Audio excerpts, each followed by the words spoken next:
What's the longest distance you've run? 100 miles. Give us a story from that mission. Mile 61 was one of the hardest moments during the race because my internal doubt, and that was like I just had a lot of uncertainty and a lot of internal doubt of like, can I finish? I started dealing with like some severe knee pain, and it hurt to jog. And when you're in an ultra marathon, there's lots of components of it when you're hiking and then you're walking and then you're going to start to jog just depending on the incline or the flat surfaces. But it was the one moment where I was like really questioning, like, can I finish 39 more miles? An entrepreneur straight out of New York City, Michael Chernow was cracking.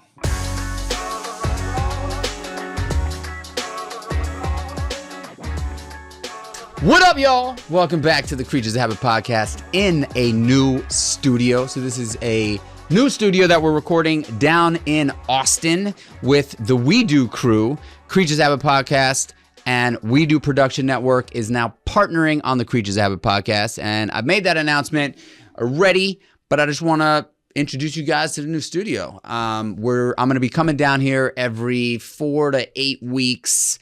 Gonna kick it with some Austin locals, which I'm really excited about. Trying to get people to fly up to New York for a podcast isn't the easiest thing to do if you're not freaking Joe Rogan. So, I'm Mike Chernow, Creatures Have a Podcast, and I've got a guest on the show today that I'm super pumped to have. We have been aware of each other for a bunch of years. We've met a couple times, but today we're gonna dig, and I'm gonna get to learn Matt Choi. Matt is an entrepreneur. He is a former D1 athlete. He is a runner. He's an athlete. And I was just looking at some of his stuff. If you want to run a sub 3 hour marathon, Matt has a dope program for you. So you should definitely go over to his Instagram handle where he has a link to sign up for that program, because I'm going to do that. I want to run a fucking sub 3 hour marathon. And so maybe there's another marathon in my path. But anyway, I'm excited to introduce you to the homie, Matt Choi. We're going to dive in right now. Matt, what up? What's up, man? I appreciate you having me, bro. I love this. I always like to kick off a podcast with a little HVMN ketone IQ. I know you're very familiar with this stuff. I am very familiar, my friend. Gives me a little brain power, brain energy. Cheers. Booyah. Ketone IQ, this shit is the bomb. I love learning about people's habits, rituals, and routines, specifically in the morning, in the evening, and then a few habits throughout the day that people can implement into their lives. Learn something new from new people that are just crushing it in life. So why don't you just give us an intro on who you are? Because, I'm sure what I said probably just scratched the surface. But give us a little bit about you, and then we'll just dive in. Yeah, I love it. My name's Matt Choi. I grew up in Maryland. I was born in New Jersey, New York. I grew up with a single mom, have an older brother. Sports is like a big part of my life growing up. It's actually like, I think why I gravitated so much of sports is because I didn't have like my dad in my life. So football and like anything growing up, I just like seeking male role models or mentors was like a big facet of like my upbringing. I got obsessed with football, and that was kind of my ticket and like my way to go to college. I ended up playing at Monmouth University in New Jersey, and I studied business marketing and management. I got into a sales job that I did not like. And then after about a year and a half, I moved back home to my mom's, got into personal training, and that's kind of where my content journey, my entrepreneurial spirit kind of started. And now people see me as the runner or the TikTok guy that runs and all this stuff. And I think so much of my journey playing football was like being caught up in my identity as just a football player. Mm-hmm. And I think something I really try to put at a forefront for myself is always being a student and being open-minded to being multifaceted. I think a lot of times when you get success in one niche or industry, it's very easy for society to be like, "Oh, you're just a runner guy, or you're the oatmeal guy, whatever industry you're in." And I don't know. I'm just I'm very open-minded and curious, and I think I've been living in Austin, which has been a great city to kind of grow my brand and just to develop myself as a human. And yeah, that's kind of a little bit about myself. Content is obviously, and it has been for the last probably 5 to 10 years. Content is king, right? Your content is super. It resonates with me. It's easy to listen to. It's easy to watch. And your energy is like infectious, dude. It just is, even, like there's one thing to have infectious energy when someone's creating content, but then you meet them in person and it's just like, bow, it's just like there, and so I respect the hell out of that, because some people kind of like turn the volume all the way up for their content, and then you meet them in person and they're just kind of like, you just roll up and you're just like, what up? I'm here. And so I love the authenticity, man. So D1 football. Yeah. What position did you play? I played receiver. Yeah. And how did you sort of parlay, or what made you want to parlay that into running? Yeah, I mean, I think just like many people, like during the pandemic, like I started listening to David Goggins. I think there was two things: the Joe Rogan podcast that he had, and then I started reading his book, Can't Hurt Me, and that just opened my mind of like, am I really leaning into discomfort? Like, what does that actually look like? Like, okay, I don't really love to run, but like, can I build this trait that I'm not great at, or build this skill set that I don't like to do? Mm-hmm. And that's how the running started, because prior to that, like I was getting into personal training, and I was like, a lot of my fitness was still kind of football, kind of like that style of like explosiveness, like still weight training and power cleaning and all those things. But on the field itself, like I was training high school athletes and like middle school athletes. So I would still be on the field doing like box drills and change of direction and throwing cleats on and throwing the ball around and running routes. So the running didn't really happen until the pandemic, where I then got laid off as a trainer. And now I'm sitting at home, I'm on unemployment at my mom's house. I'm like, damn, what am I going to do? And instead of going in that mindset of playing on defense and being like, woe is me, we're stuck in the house now, all those things, like I was like, what am I in control of? And that's kind of how it started. I literally did the Mike Murphy workout 30 days in a row. That's how I started my running journey. And if you know the Mike Murphy, right? It's a mile run, 100 pull-ups, 200 push-ups, 300 squats, and another mile. And I did that for 30 days. So I got 60 miles by the end of the month. And I'm like, oh, I've built a little bit of a base. Like, how far can I run? So I had like 2,000 followers at the time. I was like, yo, like how far should I go? Like how far should I run after the Murph? And people were like, yo, go like for 4 or 5 miles. I'm like, all right. Next day, like I ran 5 miles, and I'm like, oh, I'm not in pain. Like it wasn't as bad as I thought it was going to be. Mm-hmm. And I think it's being comfortable with the unknown that I think a lot of people struggle with. And it makes total sense because it's somewhat scary and you don't have the answers. But I think the more you lean into that is where true growth happens. And dude, that was my journey. It's like, I'm not special or different. It's just, I've put in time and I've put in work, and I think anyone can do that. I mean, I couldn't agree with you more, dude. I feel like stepping into, I've kind of built my life, quite frankly, around running towards, like I just have. And I don't think I've actually done it intentionally, but for whatever reason, I think there are certain people that just gravitate towards hard things just in general. And some people that I've spoken to are like, why would you do it? Like why? You know what I mean? Like I'm on my 68th day of the 75 hard. Love that. I really do. I heard a story. I think I heard this story from Rich Froning. Mm-hmm. I don't know if it was in his book. Maybe it was in his book, but he has a bison farm. And the reason why he decided to grow bison and raise bison was because, or at least potentially one of the reasons why, is because when there's a storm coming, the bison, instead of like the cows, like when the storm comes, the cows are just like, they scatter. But bison charge the storm. Mm. They charge the fucking storm because they know that on the other side of the storm is fucking freedom. Yeah. You know what I mean? Yeah. Like so I feel like, they inherently do that. Yeah. Like no one taught them to do that, So I think similarly, there are certain people that just run towards the storm, and I don't think that's there to say, hey, like you should try to be like that. But I do think, like you said, being uncomfortable is where we learn and we grow. Like if you won all the time, you'd be high-fiving and hugging all the time. Yeah. And you're not really looking back to see what you did wrong when you're high-fiving and hugging. When you've lost, or when you've failed, or when it was really hard, there's just this sense of, like, I believe that there's more of a sense of accomplishment when you really just gave it your all, and you either couldn't finish, or you have the opportunity to just say, I'm gonna get back up. Yeah. And when you win, you're not like that. You're not like ready to rock back in and go for it again as hard as you potentially would have if you lost, I always love to hear about habits on the podcast. Habits have shaped my life. My habits almost killed me when I was dealing with a drug addiction and alcoholism. Came out of that and sort of built this life around structure and discipline. And it starts for me every single morning. Do you have a morning routine? Yeah, I love it. This is exactly what happens every single morning. A couple years ago, I got into the Wim Hof. And I got introduced to cold therapy and then deep breath work. So every day before I brush my teeth, I lay on the floor and I put my legs under a foam roller and I do 3 rounds of the Wim Hof. In between each round, I do 40 push-ups. So then I get 120 push-ups in the morning. And then I sit there on the floor and I do the 5-minute journal. Then I get up and I brush my teeth and I make my bed and drink a ton of water. And then I read a page of the Daily Stoic. Then I post that page on Instagram, which is like the first thing I ever post on Instagram every single morning.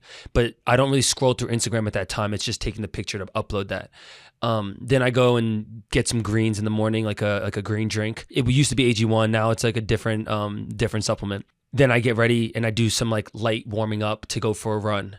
And then I'll come back and then I'll plunge and then I'll drink a cup of coffee. And then like that's like me then beginning my day from there.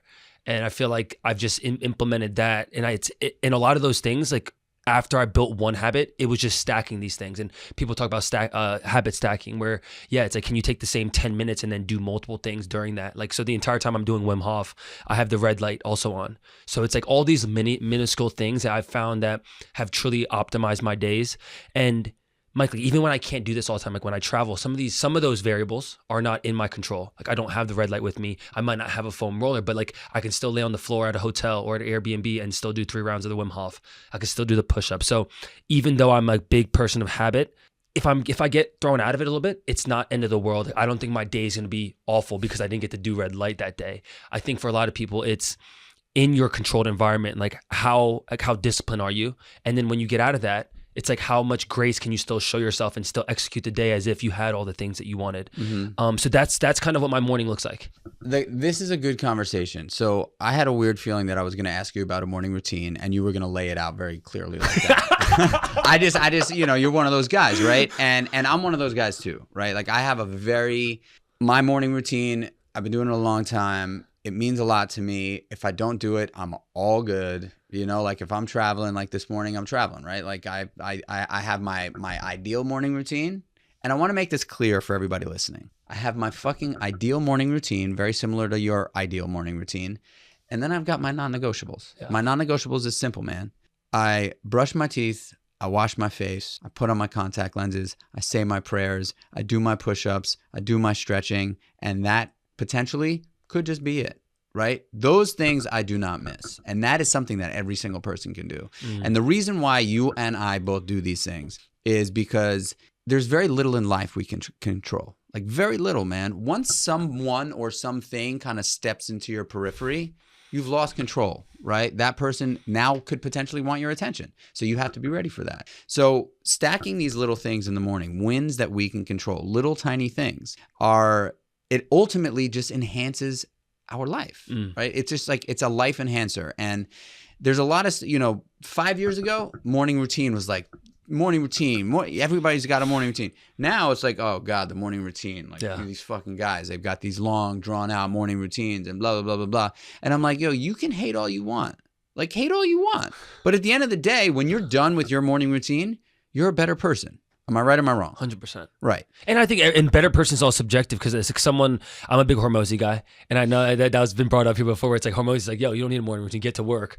I think it's actually important for everyone to find what works for them, period. Mm-hmm. Like, hey, totally. Like that's it. Like that's the game of life. It's like, don't always look at what everyone else is doing and compare and contrast like what I should add or not subtract. Like ultimately, if you find what works for you and you're being efficient with it and you enjoy it, then that's the morning routine you should follow. Totally. And I love the reason why I think this podcast is such a great sort of tool for people because it's a 30 to 45 minute bite-sized piece of content that people can just pluck shit if they want, right? Like they could pluck things. And I've had the amount of people that have reached out to me that said, hey, I heard this on the podcast. I started doing it. And like, it's one of the only things I do, but man, has it changed my whole entire perspective. There's so many things that we can do in the morning. In my mind, if you don't pour a foundation in the beginning of your day, you are building the structure of your day on dirt, right? Like I just believe that most people that have some level of success, and success doesn't have to mean money. Success to me is like, how do I feel about myself right now?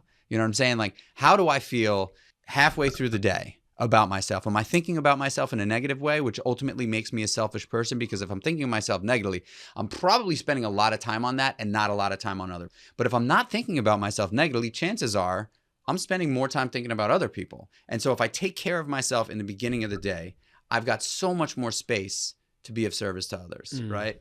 As a business owner, husband, father, like I feel like that mindset, that mentality, starting your day with something that you can fucking dig your feet into the ground on, that you can control, that's a win, is monumental. And anybody who says, fuck that shit, get to work, in my mind, I'm just kind of like, okay, like that might work for you. Yeah. But you know, if you're living to work, I believe you've got it all wrong. Right? Like and I did that. I've done that.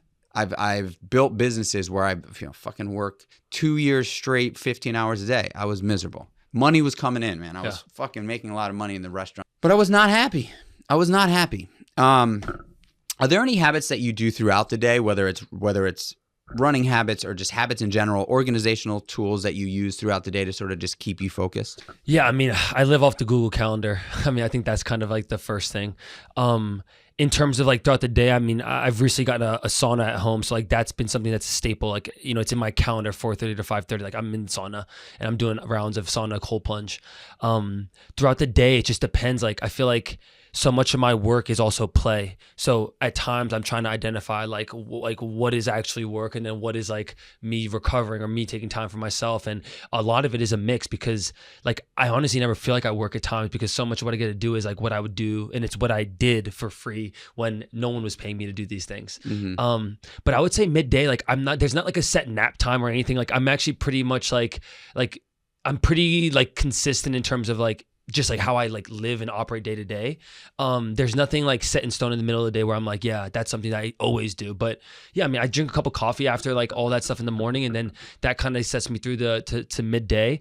I think one thing I always do is like I literally try to produce a piece of content every day at midday. That's something where like, yeah, that's been a routine and a staple even in terms of my creative process of like, yeah, how can I take my thoughts from the morning run and then implement that into a video or a concept that I can then publish in terms of content.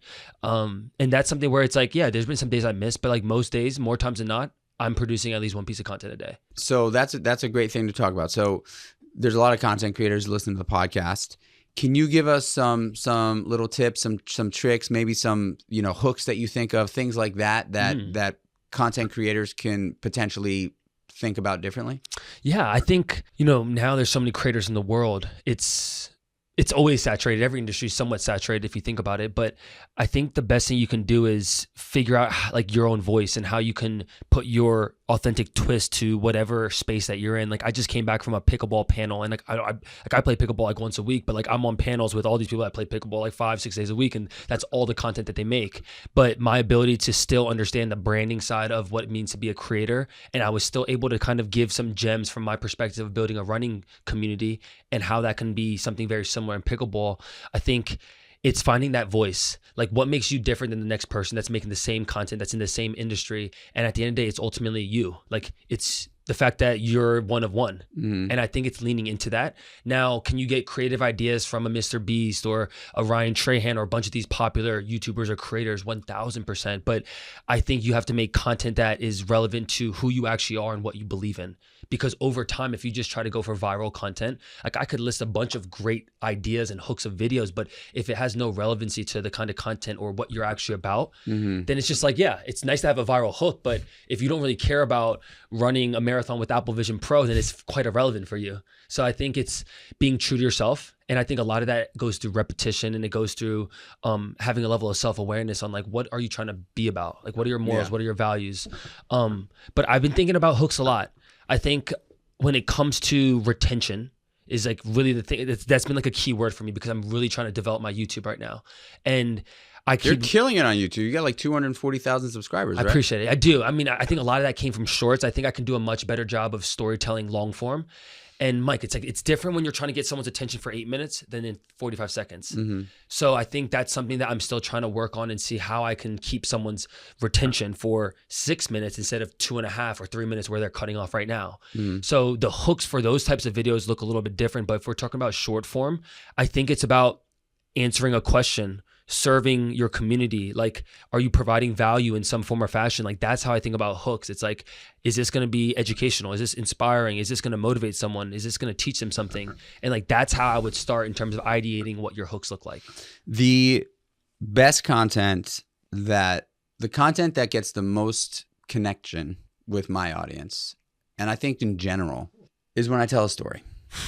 Literally, and it's not, it doesn't have to be my story. It doesn't have to be this, my journey story. But like, if I start a piece of content saying, let me tell you a story, that right there, humans for thousands and thousands of years have loved. We're social beings, and storytelling is arguably, right? Like, we have sat around fires and listened to stories since the beginning of time. Yes. And so, when I really think of content, I was listening to a guy on a podcast. I think it was the D2C podcast. And he had a guy who was integral in helping Solomon back in the day go from this sort of like nerdy-ish hiking boot, ski boot company to relevancy, right? And he said, I forbid anybody at Solomon to say content. Forbid. Everything was brand storytelling. If you said content, you get a silent treatment from me. And that for me, like hearing that was like, because that ultimately is it, right? Like, human beings like to hear stories. There's 1 out of 10 people are good at telling stories. Facts. And so if you're one of those 10, arguably the hook every time, if it was, let me tell you a story, would be like that, the hook is in, right? Like, literally, when you say hook, like, you're literally hooking the audience. Yeah. And it's not in a manipulative way or like a malicious way. It's like, hey, we're out here trying to connect. It's a lot easier to connect globally now through content. Sorry, bro. But that storytelling component, I think, is so if your content is not telling a story, there were so many people send me topics and hooks, from a social media agencies that I've worked with in the past. And they're like, hey, we want you to give, your top 3, blah, blah, blah, blah, blah. Yeah. And that's done a lot, right? Like, how many people want to hear another top 3? Or, hey, Mike, would you be down to like dance like an idiot for this fucking music on TikTok? And I'm like, actually, no, that doesn't make sense for me. Like, they're like, well, you could get a bunch of virality. I'm like, yeah, but like, I got to be my authentic self, So I really, that really, hit me hard when you said, because I do believe that a lot of people are trying to build audience by just, hopping onto it. 100%. Dude, I love that you said that about the storytelling. It's actually, I had a chat with my mentor early in the year, and he said the same exact thing, because to your point, everyone understands the basic framework of a video of hook, meat and potatoes, a call to action, like that now from every agency owner, from anyone that's ever created a couple videos can understand that framework. Mm-hmm. But between all that, now there's so much of that. Top 5 running shoes, top 3 X, Y, and Z. Like, now there's this pivot happening, and I started seeing it even with my content when I would go on a podcast like this and I'd have a story where I'm just sharing about how I got into running or why I run. Those videos started to perform exponentially much better. And I think there's something to be said, because now you build an audience, or you don't have one yet, but to your point, the storytelling piece of it, sharing what you learned or your takeaway or whatever it might be from that, without being like, these are my 3 takeaways from X, Y, and Z. It's like, no, like, this is how I got to wherever, and then I'm going to bring you that along the way. I think it's where a lot of creators are starting to go, and there's being a pivot right now, because the old school way, which was working a year ago, of top 3 X, Y, and Z, is just not working as well. And I think the algorithms are starting to pivot in terms of what they're pushing out. Preferring more long form stuff. Performing more long form stuff, and the storytelling aspect, where it's like you can bring your audience along. I think ultimately why anyone follows any creator or any person online, it's like they relate with them in some format, in some capacity. There's like a connecting piece that makes them want to watch a video. And I think the more that you can do that, and a lot of that happens through stories, is giving people permission to understand a little bit more about who you are. Mm-hmm. What's the longest distance you've run? 100 miles. Give us a story from that mission. Mile 61 was one of the hardest moments during the race because my internal doubt. And that was like I just had a lot of uncertainty and a lot of internal doubt of like, can I finish? I started dealing with like some severe knee pain, and it hurt to jog. And when you're in an ultra marathon, there's lots of components of it when you're hiking and then you're walking, and then you're going to start to jog just depending on the incline or the flat surfaces. But it was the one moment where I was like really questioning, like, can I finish 39 more miles? Like the thought of doing 39 more miles after you've already kind of reached the over halfway point. And before that, the longest I ever ran was 50 miles. And I remember I went to the aid station right at like mile 62. And there's a gentleman that came up to me and he's like, are you quitting? Like, are you stopping? Because like I was at this aid station for like 15 minutes with my crew. And like, I was like trying to like massage out my IT band and my quad because like I had so much pain in my knee. And I was like lingering there for probably like 15, 20 minutes. Was it pain like you felt like something bad could happen pain? It was just more like uncomfortability. Mm-hmm. Like I knew nothing was torn and nothing was broken, but it was just like applying pressure and weight on it when you're running and when I'm trying to jog. It was more just the internal discouragement of like, damn, do I have to walk the rest of this? And the biggest thing I've realized, and no different than when I learned about Goggins' story, was like that kind of like 40% rule of like when we think we're down and out, when we think we have nothing left, how much more the body is capable of doing. And after that 62, I had then got a pacer, and then I had him carry some of my packs. So I was basically just running with just my body, and we started to make our way. And like slowly but surely, like we would just walk, and I'd find ways to walk, jog as much as I could. And the next aid station we got to was like 72, and then another one at like 80. And then at 80, I had a friend that brought like a massage gun, like a Theragun, and I started to massage my IT band and my glutes. And dude, for some reason, like I started to feel a lot better. I don't know if it was the gun that was just the blood flow, or maybe the mind realizing that you're only 20 miles away and that I could see like the light at the end of the tunnel. But I started to run. I passed like 40 people during the last 20-mile stretch. All the people that passed me when I was walking and I could barely move, I started to pass all of them. And they literally, at one of the last checkpoints at mile 95, someone goes, dude, what happened to you? How are you moving? But what happened? I think, well, one, the pain started to go away. So then it gave me this confidence of, I have only 15 more miles, 10 more miles. Like there started to have this like belief that like I could get this shit done. And the fact that my body then was responding to that positivity, I don't know what happened to me internally, but the pain went away. Do you think the pain going away was a mental shift? I think a part of it was. I think it's hard for the brain to process how much further you have to go when you're in the thick of it.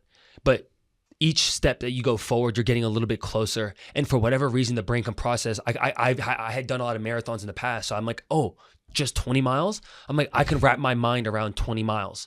But when you're looking at a 40-mile picture and you're like, dude, am I going to hurt myself? Is this worth it? Like, should I just be satisfied with my PR because 61 miles was as far as I ever ran? But I think it was the internal dialogue shifting that then allowed my body to also realize like, hey, this guy's not going to stop. So if he's not, we need to find a way to disperse this pain elsewhere or let it go away for the next 3 hours, because I wasn't going to quit. And I think there's something to be said about that for anyone, in whether it's a physical thing or a business thing or a relationship thing. Like if you're going in with the mindset that you're not going to quit, it's going to be hard to stop. And the mind can also understand that. I feel like it's like, or the body can understand that because the mind is much stronger than the body. And I think once my internal will understood that I'm not going to stop, the body just kind of followed suit. And that was one experience during that race where I just like, it was like an awakening of like, there's one thing about reading a book and being like, oh my God, this is what someone did. Then there's another thing about reading a book and then going to test yourself and then realizing, having your own testimony of like, yo, this is what happened to me. Like, it's one thing for me to be like, yo, the Goggins did this, but anyone could be like, yo, Goggins is a SEAL. He's a freaking X, Y, and Z. He's unbelievable. In my mind, Mike, like I started to realize that like, this is all possible for anybody. Like I wasn't special. I had never ran that distance before, but like me being okay with maybe failing allowed me to see that moment. Do you remember the conversation you were having at mile 61 before things changed, before you got to that aid station? Yeah, I was with my pacer and I was complaining a lot. I was just like, yo, what were you saying? I was just like, dude, my fucking knee hurts. I can't run. I was just like, I was frustrated because. Did you ever say that you're thinking about quitting? It never once came out of my mouth. It actually was never even a thought until that gentleman asked me, he said, are you quitting? And I said, not even close.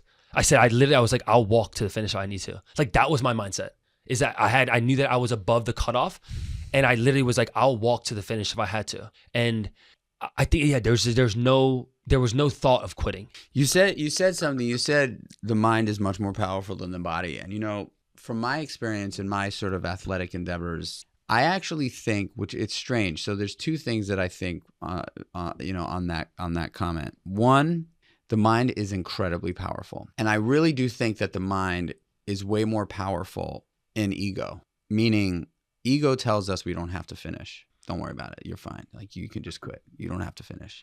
You've done enough, dude. You just don't have to do it. And so I really do feel like, for whatever reason, the mind is very powerful there. It's so, most people, when they talk to themselves, it's not positive. Very rarely do people say, I'm the best. I'm the best thing that's ever happened. I am awesome. I'm smart. I'm tall. I'm strong. I'm confident. It's more like, you suck, dude. You're not tall enough. You're not strong enough. You're not, you don't have what it takes. You don't have the discipline. Just stay in bed, man. Hit snooze, roll over. Don't worry about that. Eat that donut. Don't fuck it. It's all good. Have the thing.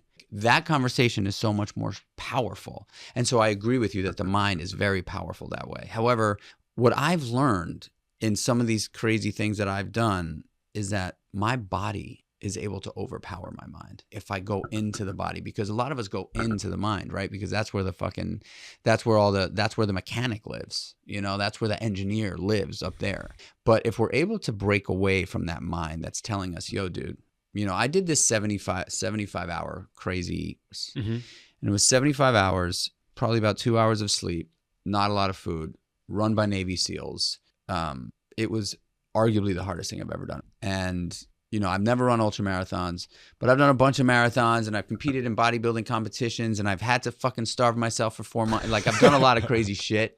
And I remember being on this thing, and 30 guys signed up, 25 guys showed up within 24 hours, and we were getting our asses handed to us. I'm talking about, like, in the freezing cold ocean, like crawling on our hands and knees in a dirt, glass, metal fucking 10 football fields long, just hands and knees, no shirt, then you had to slide on your back. I mean, just covered, just ripped up, just brutal. And in the first 24 hours, these big tough guys that showed up, military guys, whatever, like all these dudes, I'm sitting there and they're just dropping. They're just dropping. Quit, walk off, quit. Before I knew it, there was 10 guys. I had that same feeling that you had at mile 61. I was like, why am I doing that? It's crazy how the mind creeps in such a powerful, strong way. It's all good, bro. Yeah. Just take your PR, It's all good. You'll do it again. I believe that the body informs the mind in those moments. I believe that because the body has so much more in the tank than we think, and the mind can easily over-intellectualize and overanalyze. You don't have enough, dude. I don't want you to do this. And that's the fucking ego. Yeah. So that's so cool, dude, that, 61 miles and you kind of like, you got in there and you had this like, get back up no matter what mindset. And then I would argue to say that pain went away because you turned up the volume on that shit, Dude, it's funny you say that. That same race at mile like 48, I was running back past this guy, and it's so funny you said that. I literally was like, yo, how you doing? Because he looked like he was like really struggling, like limping and could barely move it. I'm like, yo, I'm in much better shape than this guy. And I was like, yo, do you need anything? Like, I think the dope thing about the ultra space is people are very like, it's like community driven. Like people like don't care. Like when you're mid race, like they're willing to help out. People pass out fuel. Like if you run out of stuff and you're like, yo, like it's really, people are willing to help each other. But this thing that this gentleman said to me, it stuck with me for a very long time, because I was like, that's not the headspace I want to be in. But he literally goes, I was like, how you doing? He's like, dude, not good. He's like, I'm about to stop at mile 50. He's like, I'm done for today. And he literally, this is what he said. He's like, I did this last year. I have nothing else to prove. And in that moment, Mike, I was like, damn, I never want to be in that mode where I feel like just because I've done something one time that I'm like, oh, I made it, I don't have to try it again. I think the whole pursuit that I'm trying to be on, and that a lot of people I see or that I look up to, are like, every year is a new year. Every year, every day is a new opportunity for you to prove yourself that I still got it today. Because it's easy to run a marathon once and be like, yo, I ran a marathon, I don't have to do that shit again. But can you do it again when you have 5 years later, now you have 2 kids? Can you do it again 10 years later when you're now having 3 businesses, and like when your lifestyle looks different, but can you still show up at that point? And I knew instantly in that moment when I saw this, man, I'm like, damn, like I don't want to really be around that energy. especially in that moment where I'm starting to get to my PR and I'm like, yo, fuck, I still got 50 miles. And that's really stuck with me for a long time of like not wanting to ever have that type of mentality of like, I've been here before. Like I have nothing to prove. I think every single day we have something to prove. Like, and it doesn't have to be running 100 miles, but it's just like to show up for yourself. No different than the morning routine. It's like, how can you be a little bit better today? And I think all of us have something to prove in that sense, because you can't get comfortable just because you're a one-time marathoner, one-time ultra marathoner, and fill in the blank with whatever. You've started a business. All right, well then do another one. Like, I think there's always something to prove. And in that moment, I'm like, I just knew I needed to separate myself from that energy. You know, I call that, and you know, I do believe that anybody, literally anybody, can do whatever they say they want to do. Period. I really do believe that. It may be harder work for more than some, but I believe that there's this hunter instinct, this hunter mindset, this lifting up rocks, this like ferocious hunger for curiosity and discovery and creativity. That is typically the mindset of the creator and entrepreneur. It's just like, I don't know if it's necessarily for me, like I feel like I want to prove something every day, but I want to learn more. I want to fucking uncover shit. I want to unearth shit. And I don't unearth land that I've already dug up. Yeah. You know what I'm saying? I want to just keep on pushing forward and keep on learning. When it comes to running, you know, running I think is definitely becoming way more a sport that people are really taking to. Are there any tips you can give for getting going in running, or like your favorite running shoes, or any apps that you use to help you on your running journey? Just things that people can, you know, consider. I think the biggest tip is early on is like to really build out your base and find out like what zone 2 is for you. And like, that's obviously different for everyone. I think it's like finding what that conversational pace is. Like if you're going out with a friend, like can you hold a conversation and whatever, like if you look at your watch or if you have any devices that you're using, it's like, what is that pace? That's probably the pace that you should be doing most of your runs at. I say that's the first thing. Comfortable pace. Yeah. It's just I mean, there's a mix. Now there's all those things of like, elite runners are like, don't listen to these influencers that say 80% of your run should be done easy. Like you still have to do speed work. And I believe in that so much. It's like, yeah, you should do most of your runs running pretty slow under your aerobic base.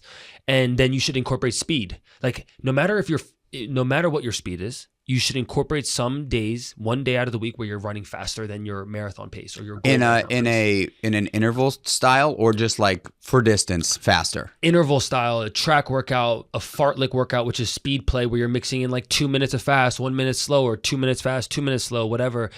Any form of speed where you're bringing your heart rate higher than your zone 2. Okay. And that would be probably like in terms of like a training standpoint, the first 2 tips.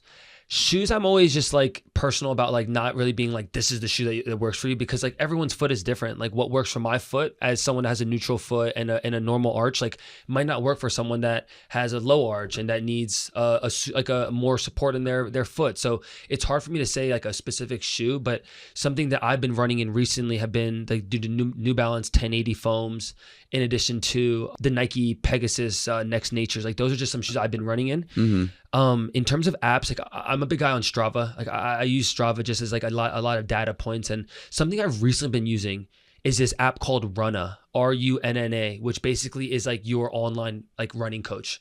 And based on your running level and your experience, you could literally download this app. It's $10 a month. And you put in, I want to run 3 days a week. I want to run my long run on Saturday. I want to do an easy run on Monday and a fast workout on Thursday. Mm-hmm. And it'll generate everything based on exactly the input and the availability that you have in your schedule. If you're training for a race, you could also put in, I'm training for the Boston Marathon. And then it automatically programs hills in your training because you're going to be running hills at the race.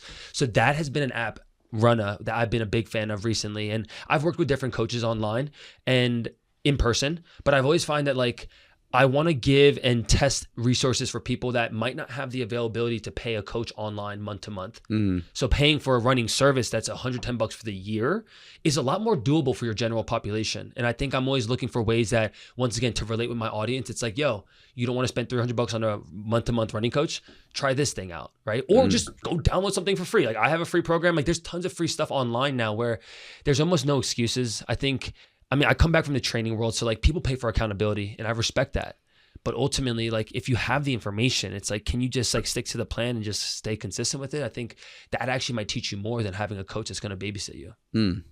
I've been really sort of toggling between a bunch of different shoes, and I like, you know, I actually played with most recently.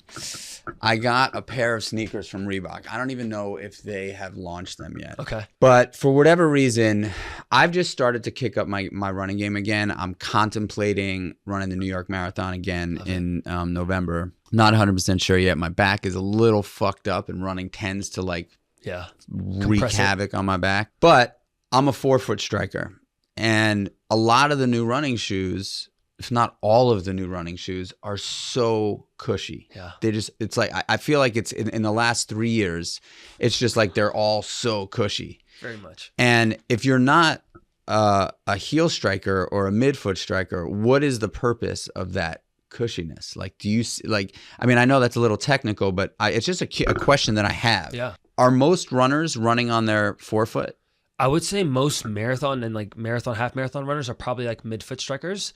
And obviously, to your point, like the cushion in these shoes and the technology that's coming out is trying to create better performance. And that's why a lot of the racing shoes have a very high heel and it's very light, but a lot of it is built around the marathon where it's like, yeah, at some point when your form starts to break down, it's hard to stay on your forefoot the entire time. So being more of a midfoot striker gives you a little bit more of an efficient pattern over the course of 26 miles.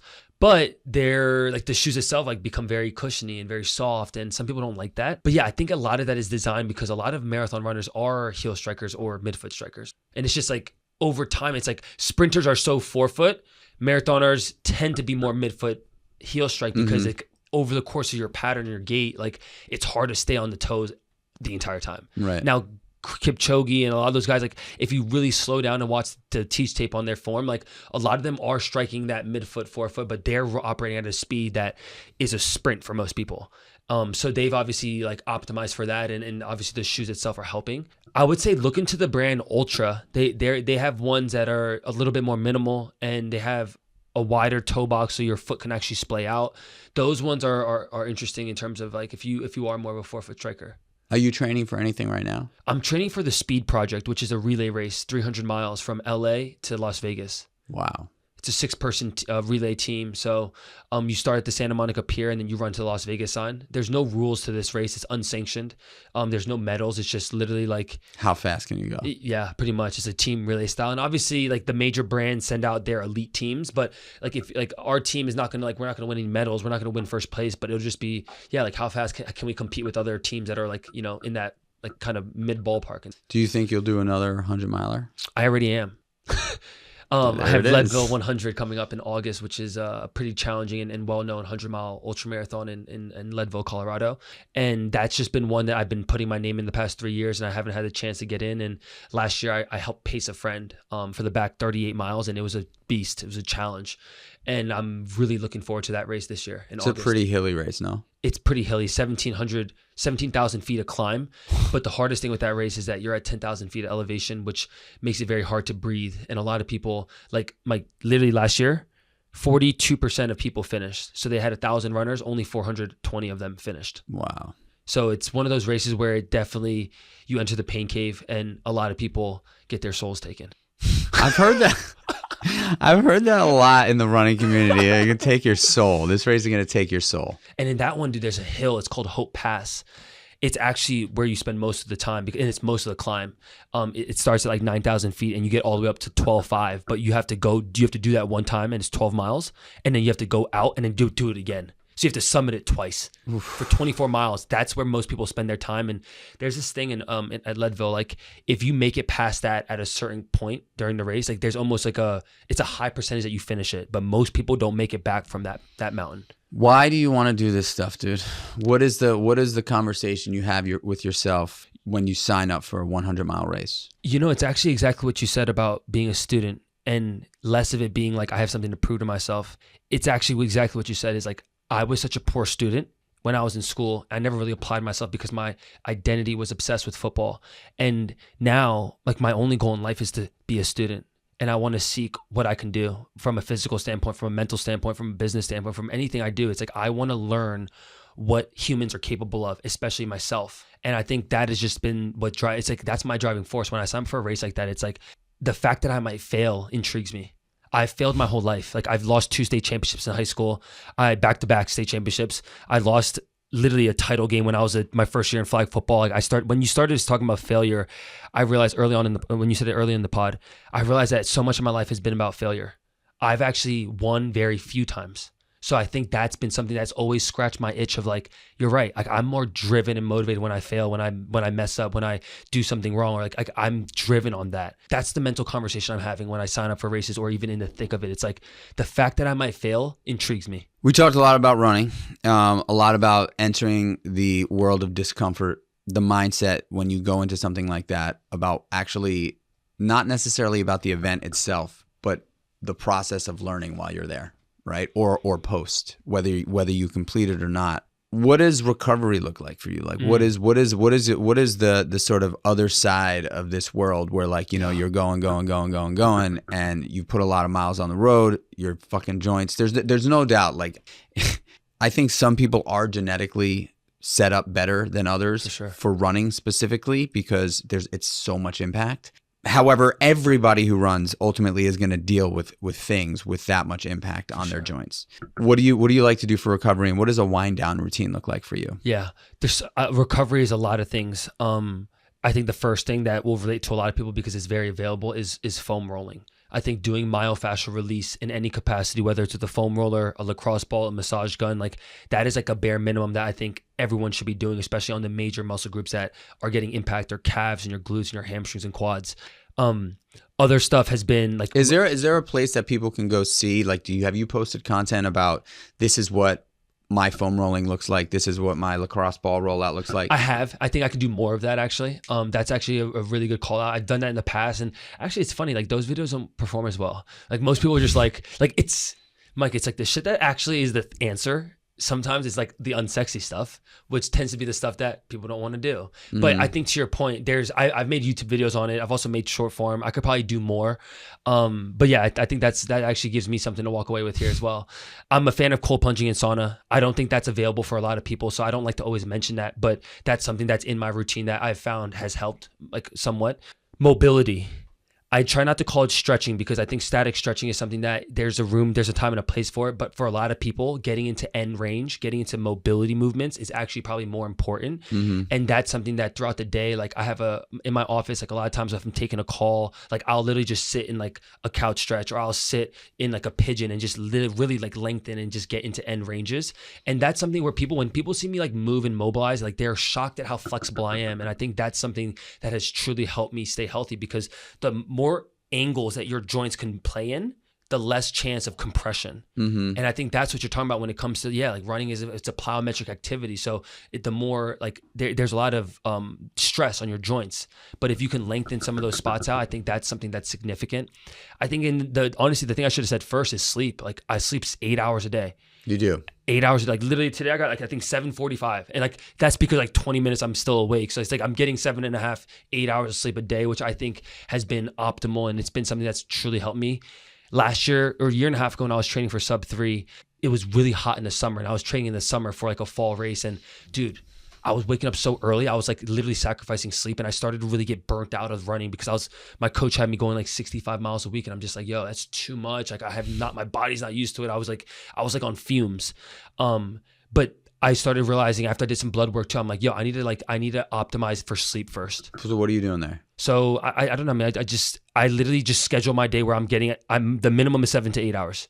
So like if I'm traveling, if I stay up a little bit longer, I'm like, yo, I can push my run back a little bit. I'd rather get the extra hour of sleep than be like, oh my God, I have to wake up at 6 o'clock because that's what the time I said I'm going to wake up. Like I am willing to sleep a little longer and go past my typical wake up time if it's for more sleep. So is there a wind down routine? Typically in your ideal scenario, you're home, you're not traveling, you know, what does that look like? So similarly in the morning, like I turn the red light on and I start just doing some mobility in the evening, like right next to my bed on the floor. And I typically read, like this year I've been challenged to work on my spirituality. So I've been like reading the Bible more. And that's been something I read a page or two right before I sleep. And I also journal. So I do the 5-minute evening journal, but then I also have an open notebook where I literally just jot down. A lot of it is just like how the day went, like what happened that day. And it's just like an open journal. And a lot of that was because I literally sucked at writing and I still don't love it, but it's like a challenge for me to literally sit down and like pen to paper, write down what I enjoyed, what I was grateful for, whatever it might be for that day. And I always drink an evening tea.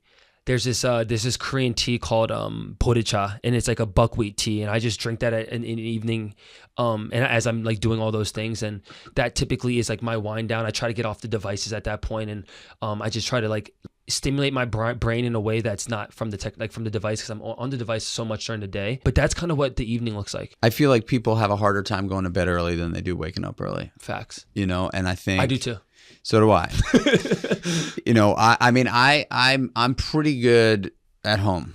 When I travel, I have a hard time. At home, I'm in my bed at 9:30. When I travel, I'm down to just keep it going for a little bit longer, which just throws my whole shit off, which is fine because I'm also down to sleep a little bit longer. Yeah. I wish I was an 8-hour sleeper. I have been a consistent 7-hour sleeper forever. And I do know, for whatever reason, it's hard for me to get that 8. But I do know that when I get that 8, I do feel different. I just do. I do feel different. Funny, I worked in a Korean restaurant for like 2.5 years, really? From like 19 to 22. I love that. And I remember that tea. You mentioned that. Dude, this has been awesome. We covered a lot of shit. We talked about, we covered a lot, man. And I was excited to get you on because running has been such a massive part of my creative process over the years as an entrepreneur. And I think of running as a way to truly create and clear my mind. And I mean, I literally developed the Meatball Shop Seymour's and Creatures of Habit on runs. And I do it very intentionally. And I've never had like a true runner on the show. So I was really excited to get some like actual technical stuff on running so people can take some of that stuff and apply it. But I wanted to finish by asking you, like, you are a runner. And I'm not saying that that's your identity, but you've created this brand around Matt Choi and running and creating content around it and teaching people awesome shit about that community. It's a massive community now. What does running do for you mentally? I love this. It's meditative. I think that's like the first thing I think of. The aspect of everything that we've talked about in terms of like leaning into the unknown and having a little bit of doubt and uncertainty. It's a form of meditation, but it's also a teacher for me. Like even for me, when I go on certain runs or I have to execute certain workouts, like I actually am challenged by the fact of like, is this workout doable? And in that, I feel like is when I learn. And it's awesome being able to get stimulated in that fashion early in the morning where you're like, yo, I tackled this, I executed this workout, I did this thing, and I didn't know if I was gonna get it done. And then what momentum that brings in if you are able to execute it into your actual day has been something that's transformed how I treat business and how I treat everything that I do. But I think running has become both a meditative thing and also a form of being like a teacher for me. And I think it's why I always fall back to it. It's like it's available for me anywhere. And it's funny because my buddy Danny Miranda, he has runs on Tuesdays, and we went on a 4-mile run, and then we physically meditated for 10 minutes. And he said something at the end of it. He said, this is available at any time. And I think that's the beautiful thing about running is that it is available at any time. So is meditating, and so is a lot of things. People just have to seek it. And for me, it was just being curious enough to seek it to then reap the rewards of what it's done in my life. And it's changed me, dude. Like I wouldn't be sitting here in front of you if I didn't take that leap of faith into the unknown, into something that could teach me something, into something that is meditative. And it's been something that's been a catalyst in my life. Awesome shit, dude. This was great, man. I really appreciate you coming on the show. I appreciate you having me. This is really fun. I really do. And I'm gonna be down in Austin more. So we gotta hang. And I'm gonna sign up for that sub-3 marathon thing. You should. Download it and just freaking rock out and see what you. Is it how many days a week of running is it? I think that one is 6 days a week. And it's literally designed for sub-3. So like every pace is also like designed specifically. Like if you want to go 2:59, like the workouts are designed to like be primed for that. I know I almost finished the podcast, but now I got just 2 more questions. So is it designed for any marathon? In terms of obviously not like a mountain marathon, but like New York City Marathon's super hilly, right? Yes. It's like, could I apply it to like a New York City Marathon? You can apply that to any road race, any road marathon. Yes. Obviously, like you go to a hillier marathon, it's going to just be more challenging. You have to incorporate some hills in your training, but that program could be transferable to any road marathon. I'm in. You guys heard it here. Matt Choi up in the house. giving us dropping gems and sharing so much valuable, incredibly delicious content around the world of running. This was an awesome episode. I was like so dialed in. I just like question after question. I wanted to learn more. So I hope you guys enjoyed it as much as I did. It would mean the world to me and the Creatures Have a Podcast if you shared this shit. All I'm asking you to do is share it. Share it with a friend, whether they run or not. This is two people talking about life and things that scare us, and stepping into an uncomfortable situation and walking out the other side feeling different, and that doesn't necessarily mean you got to win everything you do. Right? It's if winning is the goal, you might want to win, but if winning is the thing that's gonna sort of dictate how you feel at the end of it, you might want to rethink that. This thing is a journey, y'all. It's a journey, and the journey does not say win on every sign. I promise you that. Matt said it himself. He's lost way more and failed way more than he's won, and I think all the greats do. So. Share this podcast. Give us a 5-star rating and a review. I love you guys. Until the next one, y'all. Peace.